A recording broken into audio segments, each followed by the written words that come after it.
Team Fortress 2, competitive Team Fortress 2, fiche Team Fortress 2, video games and YouTube.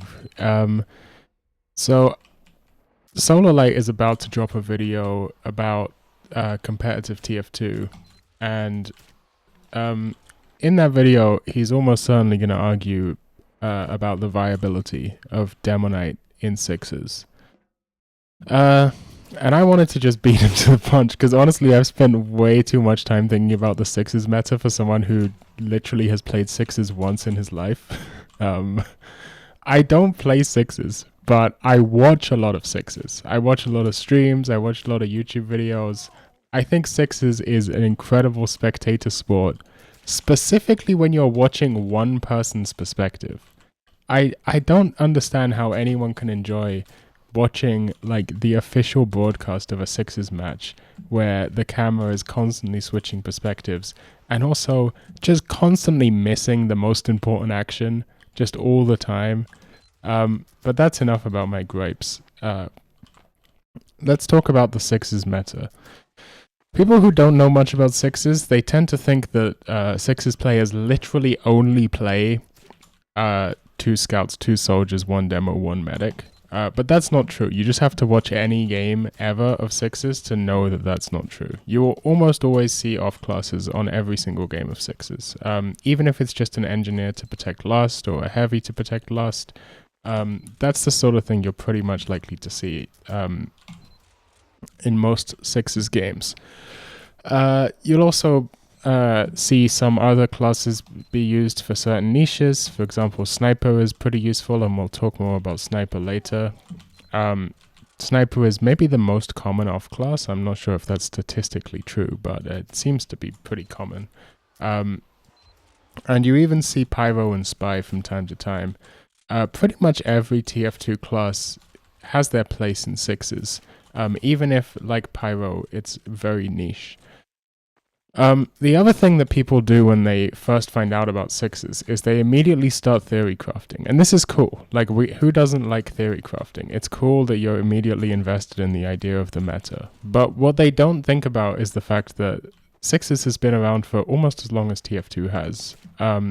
Anything that could have been tried has likely already been tried. There's a reason the meta looks the way it does. You're likely not gonna be the guy that makes Deadringer Kunai Spy full-time viable in sixes. It's just not going to happen. But with all of that being said, I have a few schizophrenic theories of my own regarding full-time off classes in sixes. I do think that there are certain viable tactics that we're just waiting for someone to try out, you know? People often compare sixes to competitive melee.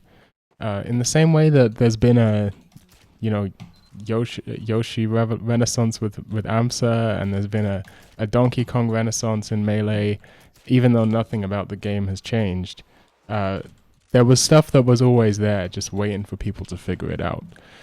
And, it is likely that there is something similar in sixes. There are still yet to be discovered aspects of the meta. I mean, for example, the lock and load. The lock and load is kind of a version of this, you know. The lock and load is really popular these days with demos. It's been in the game for ages, but people have only realized how powerful it is fairly recently. So let's talk about some full-time off classes and full-time off loadouts. So first of all, I think it's not. I don't think anyone would question the idea that the beggars is full-time viable. I think Anthony is like pretty well known for being a really good soldier, and he exclusively uses the beggars. The trade-off between the inaccuracy of the beggars basically neutering you at mid-range versus the ability to teleport across the map and nuke the enemy team's medic it's a pretty good trade-off. The extra mobility, the extra DPS when bombing or in super close range is actually pretty fucking crazy. It's like, it's not overpowered. It's really hard to use effectively. And if you actually watch, beggars players just like streaming, right, or like full VODs, not just their highlights, you'll see that things go wrong for them just as often as they go right. It's a bit of a hit or miss weapon, but it is definitely viable full time. I don't think anyone would argue it isn't. So we know that like off meta loadouts can be viable full time. So let's talk about some classes and some loadouts. I think I have a few schizophrenic theories. So let's just go through the class list. First of all, Pyro is not going to work. I'm sorry. I like Pyro. Pyro is my second most played class. I like Pyro. Pyro is fun, but he is way too weak to ever be good in sixes. Even if the bugs regarding his flamethrower's ramp up were fixed, he is still just too weak. He doesn't have the health or mobility. I mean, it's mostly mobility and range, right? Like, there's nothing you can do to Pyro that really fixes the fundamental issue of he has no range and he has no mobility. Even if I've seen a lot of people suggest that, if you got good enough with the Dragon's Fury, you could be so good that Pyro would work in sixes. But like, think about it for a second. Okay, let's say you're really, really good with the Dragon's Fury. You're now just a worse soldier. You're a soldier with less health and less mobility and less range. Why exactly is that better than just having a soldier on your team? I don't really understand it. And you're never going to be that good with the Dragon's Fury because you're going to get countered by scouts. Really good competitive scouts are different from random pubber scouts. It's not the same type of thing. These guys are hit and meet shots. They don't miss as much. Their movement is insane. You're not going to hit these guys. And I'm imagining, just for the sake of this video, we're talking about a relatively high tier of competitive TF2. Obviously, in the lower tiers against worse players, you can make a lot of things work. But we're talking about theoretical, invite, whatever. So I don't think there's any loadout you can use that would make Pyro full-time viable. He's just too shit. He just doesn't have the range. He doesn't like, how the fuck is a Pyro supposed to play in a mid fight? Literally what is he supposed to do? It's like, imagine you roll out with nothing. Like, by the way, you have no mobility, so you roll out walking. What are you supposed to do? The only thing you could do is sit back and spam flares. It's like, think about it for a second. It's never gonna work. So Pyro, I'm pretty sure, is unfortunately off the table. I think Spy is also unfortunately off the table. But there are some other classes that I think could work. And here's my big thesis for the video. Number one, Engineer. I do think that Engineer full-time is viable on some maps, but not viable on every map. Like this map, like this isn't gonna work. You're not gonna make it happen on product or on process. I mean, product you might be able to make it happen. Process, way too open, way too soldier heavy. Your mini sentry ranges. By the way, I'm saying theoretically this is gunslinger engineer, right? Is not gonna happen. The range and the openness just means that you having a gun up somewhere like outside of last, like a mini sentry on a mid or on a second or something, like it's just not that helpful. But on closer quarters scout centric maps, and especially on Koth, I really think that there's a bunch of untapped potential for engineer. Like on Bagel, for example, I think it wouldn't be unlikely to see a team who specifically switches to engineer for Bagel, or maybe for like, Gully Wash or something. Like some of these more scout-centric maps, because mini sentries, they have the capacity. Like what you're doing is you're basically betting it all on the ability to deny a scout from entering a part of the map. Because mini sentries are really good against scouts. They suck against soldiers and demos. But they're pretty good at they won't necessarily kill the scout, but they will mean that he can't go to a place for a little bit. And that's pretty fucking powerful. Like scout is really oppressive in sixes. Scout is really, really important. So being able to just deny scouts from entering a certain part of the map, especially on a Koth map that's so small, like Bagel or something, that's actually a huge advantage for your team. So I really do think that I don't think engineer is viable full-time all the time, but I think that there are some maps where engineer to mid type of situation, playing the round out with an engineer who switches to level 3s on last, but gunslinger most of the time, I think it's super fucking viable. I think it's like extremely viable. And there's also, you have to remember, dispensers. Dispensers, your team's getting more heals, but also your medic can hide inside of it and get dispenser armor, which is actually pretty huge. But mostly, I think that, aside from that, just the ability to deny scouts from a certain part of the map, the ability to just always, enemy scouts are just going to be constantly peppered with sentry bullets. Even if they don't die to the sentry, they're going to be weak and they're going to get cleaned up by your scout. It's pretty huge. It's not huge on every map, but it's pretty huge on some maps. I think engineer is viable. Okay, next. I don't think sniper full-time is viable. I think there have been some teams that have tried it, especially in the lower rungs of competitive, to moderate success. But I think there's a reason why you never see sniper full-time. Sniper is very vulnerable to getting bombed. This is why, like, for example, on this map, you almost always see snipers like playing from inside here, for example, because you need to, when you're playing sniper against good players, stand somewhere where you can't just get bombed from the skybox.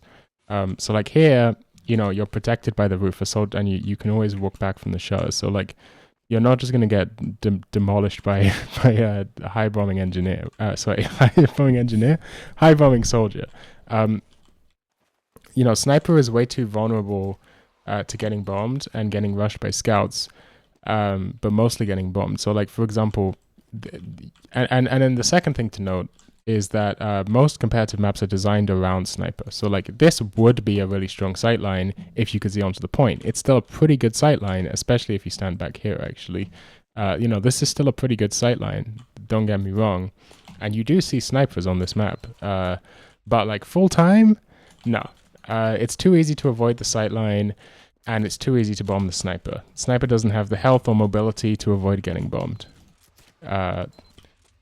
So sniper full-time, probably not. What about something even wackier, like huntsman sniper full-time? You get a little bit better in the mid-range. I also think no, unsurprisingly. Huntsman's just not reliable enough as a weapon to run full-time. It can do insane damage. It is a pretty good weapon.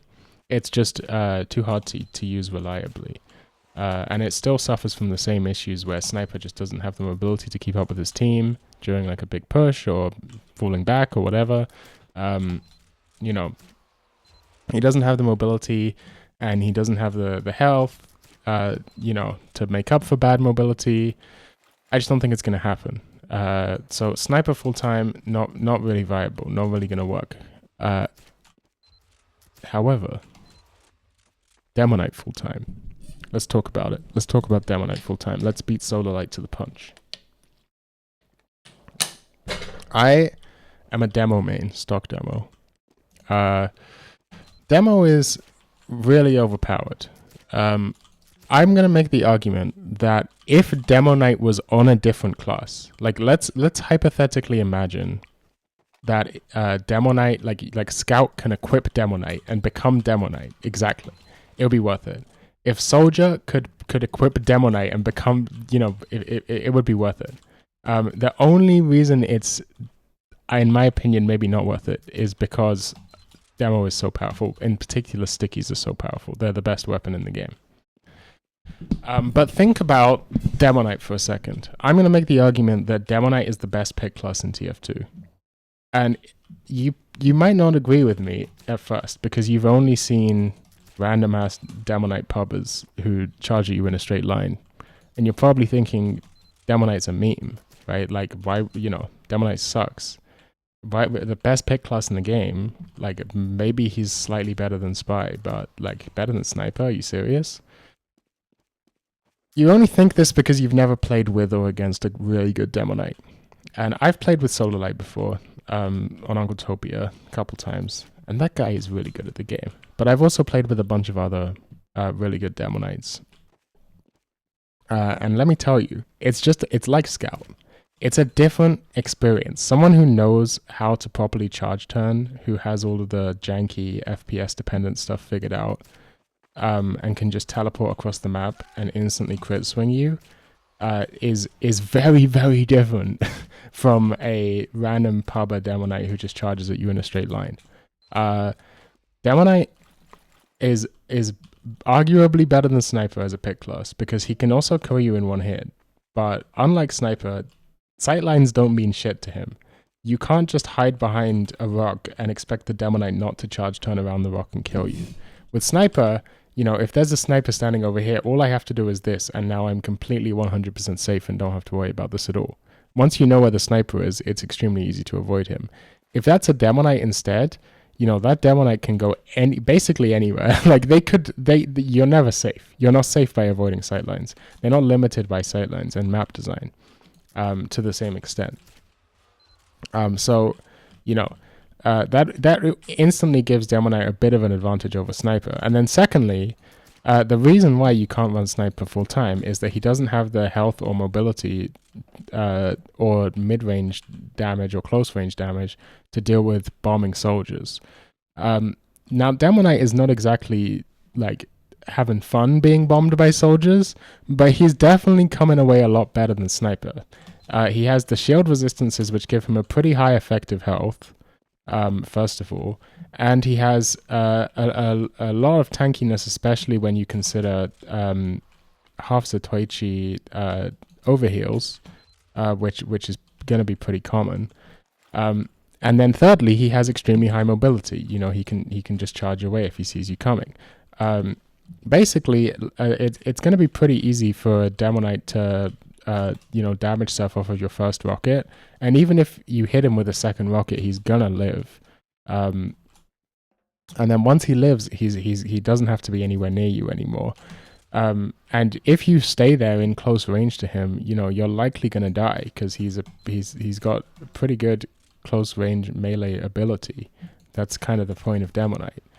And then again, unlike Sniper, you know, Demoknight isn't stuck just sort of clicking heads from the back line with no mobility and no ability to keep up with his team and, you know, single targets and whatever. A Demoknight with Zatoichi buffs can easily take on like at least 2 players. It's very much doable. You know, I've seen people do this who play Demoknight in 6s.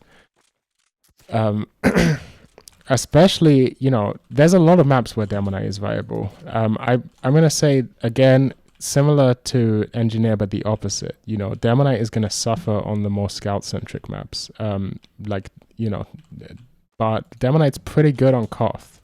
But some of the more closed-in scout-centric maps are going to be, they're going to be harder for Demoknight to like Metalworks.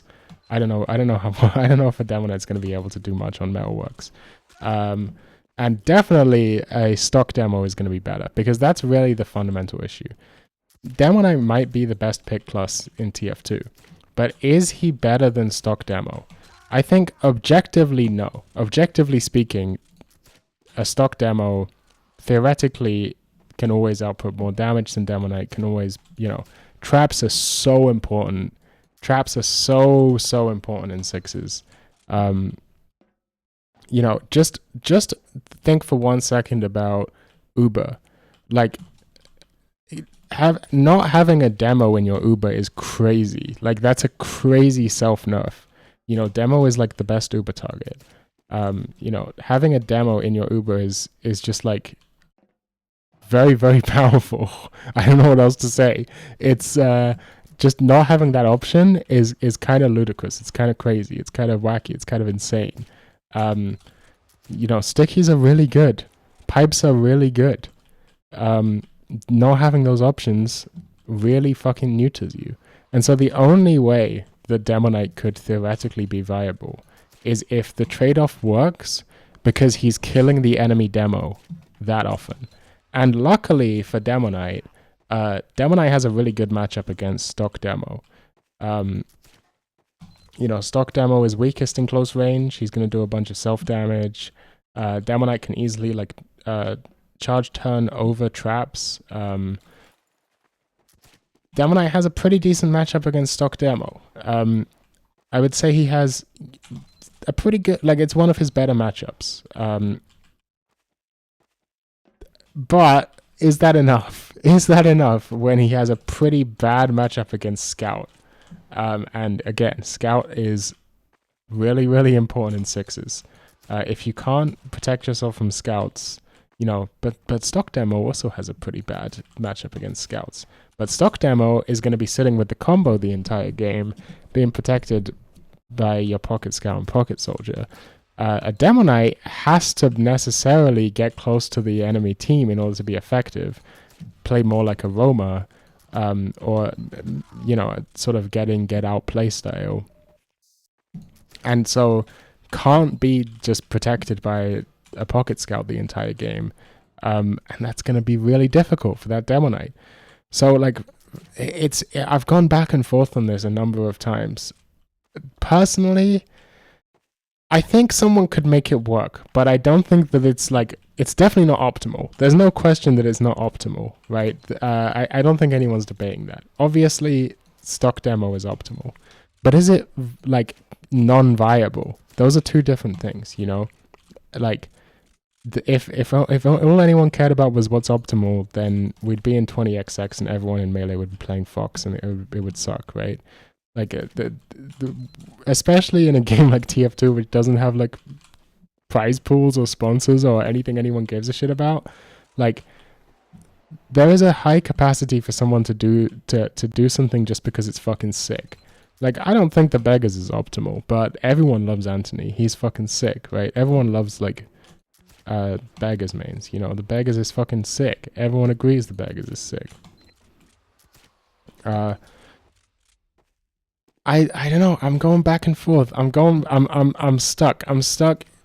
If theoretically the Demoknight can keep the enemy demo on respawn timer enough, if the Demoknight can justify his existence by dropping Uber enough, that I actually didn't even mention this. I kind of took it as just implied, but the point of a Demoknight really is to make sure the enemy medic dies. You know, therefore giving your team a really big advantage.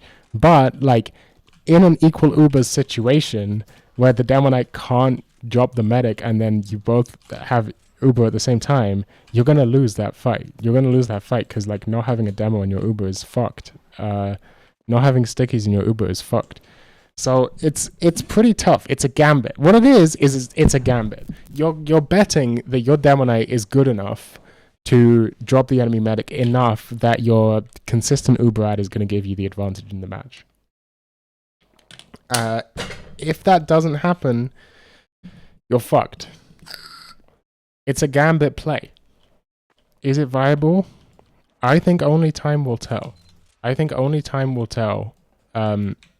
think after Solarlight's video, more people are going to be trying it, for sure, because Solarlight is a big YouTuber. People have tried it already, though. It's not like he's the first one to do this.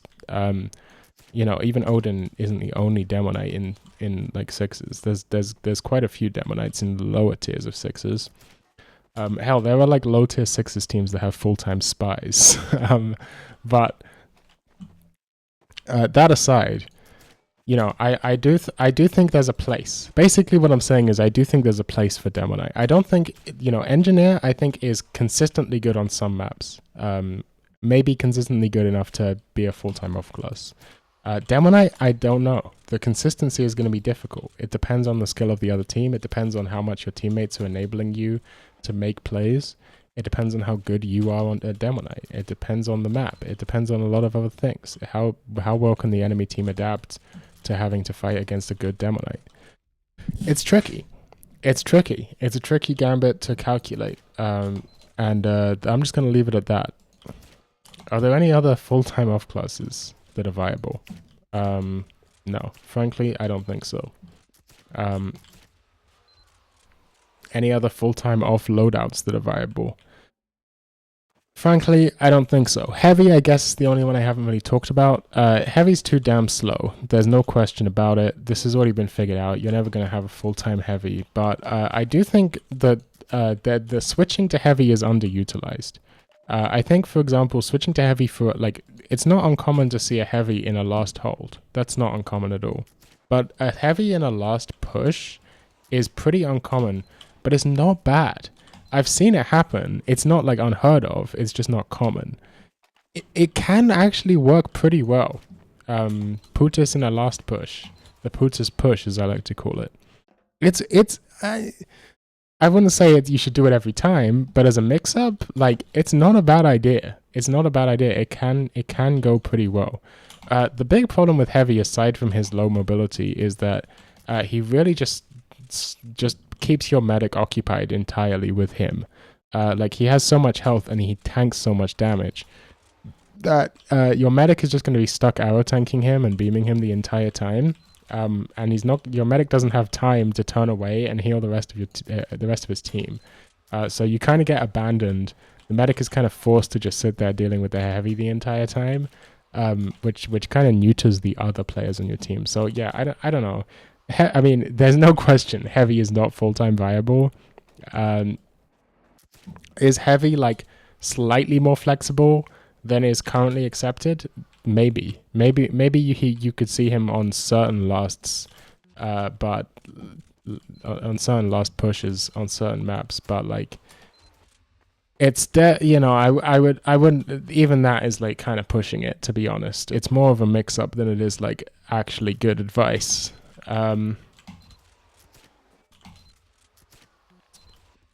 Yeah, I think that's it. I think that's all we have to say.